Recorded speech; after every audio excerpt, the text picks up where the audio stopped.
What's up, everybody? Doc Dark 1985. There's levels to this. So, I'm gonna make a video talking about the Nintendo Switch Lite versus the Switch OLED and why, in my opinion, especially in 2023, I go towards the Switch Lite. Now, when you're looking at the Switch Lite and the form factor that it has, it is the perfect size. See, the Switch does a few things, but the Switch Lite does something way better than the Switch OLED, in my opinion. When you buy a Switch, your mentality should be, I'm going to play the Nintendo games. I'm going to play those games that are made and developed by Nintendo for the Switch. Because I'll be honest with you, those are the games that run the best. These are the games that have been quality controlled, except for the last few Pokemon games.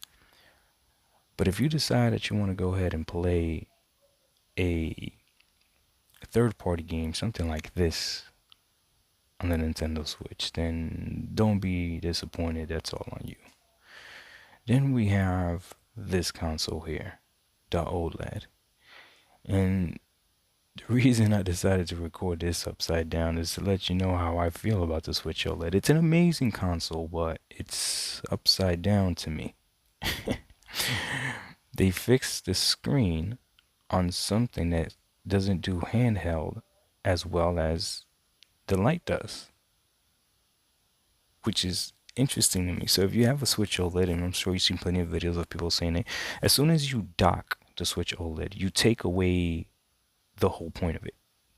It's completely, it's a moot point as soon as you dock it.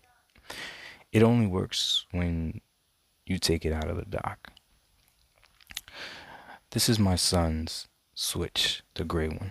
Mine is the purple one.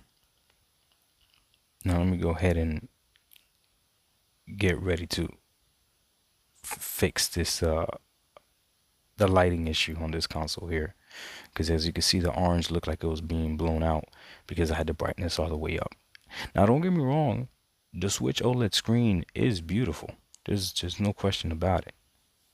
The question is whether or not it's worth it and whether or not you're actually going to use it on the go, or even if it's going to be comfortable for you to use it on the go.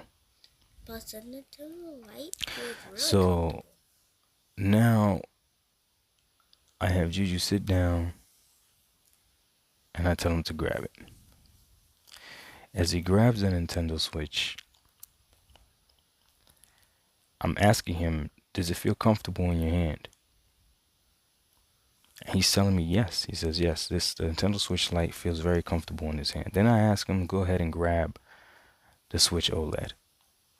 As soon as he grabbed it, the first thing he said is that, yep, it's kind of big. And then I asked him, is it comfortable? And he said, it's not bad. But then he proceeded, without me even telling him, he said, but this is how it's more comfortable. He popped up the stand, took out the Joy-Cons, and there he said, now this is more comfortable.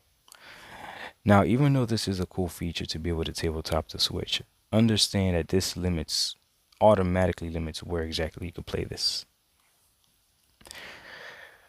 So, in conclusion, when you're looking at both of these consoles, in my opinion, this is an amazing console. It, for what it does as far as being able to have a console experience on the go, it does that very well. However, it doesn't do it better than this. It doesn't do it better than this. So, if your goal is to play on the TV, get yourself a regular Switch.